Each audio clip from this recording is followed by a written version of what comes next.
Dans les dernières semaines, le premier ministre du Québec a montré ses vraies couleurs. Il a donné son appui au Parti conservateur du Canada, un parti pro-armes et pro-pétrole. Il a multiplié les attaques contre tous ceux qui ne pensent pas comme lui. Vous êtes contre le troisième lien, vous êtes contre les automobilistes. Vous êtes contre la loi 21, vous êtes contre le Québec. Vous reconnaissez ce que vivent les Autochtones, vous êtes un radical. Le premier ministre gouverne seul, il fait à sa tête, comme si ses opinions à lui étaient celles de tout le monde.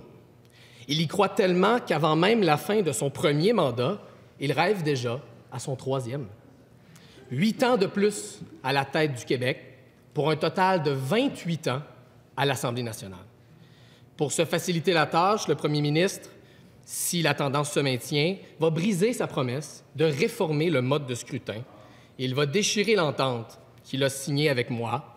La démocratie québécoise va rester brisée.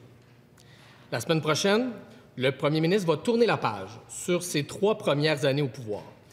Il va faire des promesses, on le devine, pour la prochaine élection. Mais une chose à la fois. Est-ce que ce matin, il a le courage de se lever et d'admettre aux Québécois et aux Québécoises qu'il va renier sa promesse de réformer le mode de scrutin au Québec? Monsieur le Premier ministre.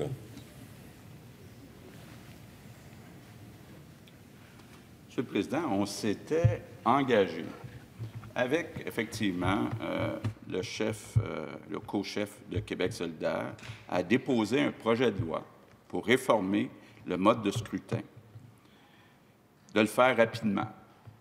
On a déposé ce projet de loi-là le 25 septembre 2019. Je rappelle qu'on a été élu le 1er octobre 2018. Donc, on peut dire que c'était fait rapidement. Ensuite, Monsieur le Président, on a fait de vastes consultations en janvier et février 2020. Et, Monsieur le Président, un mois plus tard, est arrivée la pandémie. Est arrivée la pandémie qui a fait qu'on n'était même plus capable de siéger, Monsieur le Président. Changer de mode de scrutin, c'est quelque chose d'important. On ne peut pas faire ça du jour au lendemain. Ça doit d'abord obtenir un consensus des partis à l'Assemblée nationale. Donc, Monsieur le Président, dans le contexte de la pandémie, quand on regarde l'échéance qu'on a devant nous autres, ce n'est pas réaliste de penser qu'on va avoir ce grand débat important avant octobre 2022. Donc, Monsieur le Président, je pense que le chef parlementaire de Québec solidaire oublie qu'il y a eu une pandémie depuis 19 mois. Première complémentaire, Monsieur le chef du deuxième groupe d'opposition. Le premier ministre se chicane avec Justin Trudeau, mais il lui ressemble quand même pas mal. Lui aussi, il trouve des excuses pour justifier de briser... Monsieur le leader du gouvernement. Des intentions. Le premier ministre du Québec n'a rien à voir avec Justin Trudeau. Il faut que ça soit très clair, Monsieur le Président. Et ça, Monsieur le Président, c'est grave comme allégation, c'est grave comme incompétence. Monsieur le leader du gouvernement, dans un concept d'opinion, Monsieur le chef du deuxième groupe d'opposition, je vous demande de poursuivre. S'il vous plaît. S'il vous plaît. S'il vous plaît. Il y a une question à être poursuivie. Elle appartient au chef du deuxième groupe d'opposition. Monsieur le chef. J'en conviens que je ne l'entendais pas comme un compliment. Le premier ministre trouve toutes les excuses, donc, pour briser sa promesse. C'est pratique, la pandémie. Ça lui permet de faire le tri entre les promesses qu'il veut respecter à tout prix, peu importe le coût, comme le troisième lien, et celles qui sont embêtantes pour son troisième mandat.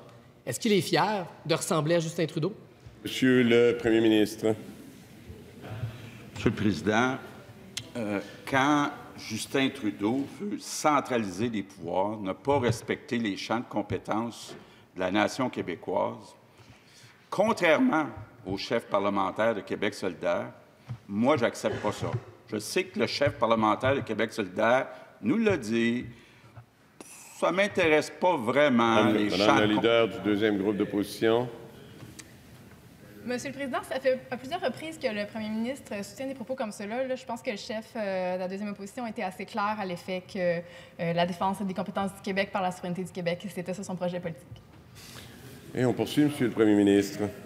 Oui, Monsieur le Président, en fin de semaine, le chef de Québec solidaire était à Rimouski. J'ai vu des photos en train de se faire couper les cheveux. Donc, il a dû parler avec le barbier qui rencontre beaucoup de monde. Puis moi, j'aimerais savoir, est-ce qu'on lui a parlé beaucoup de la réforme du mode de scrutin ou si on lui a plutôt parlé de pandémie?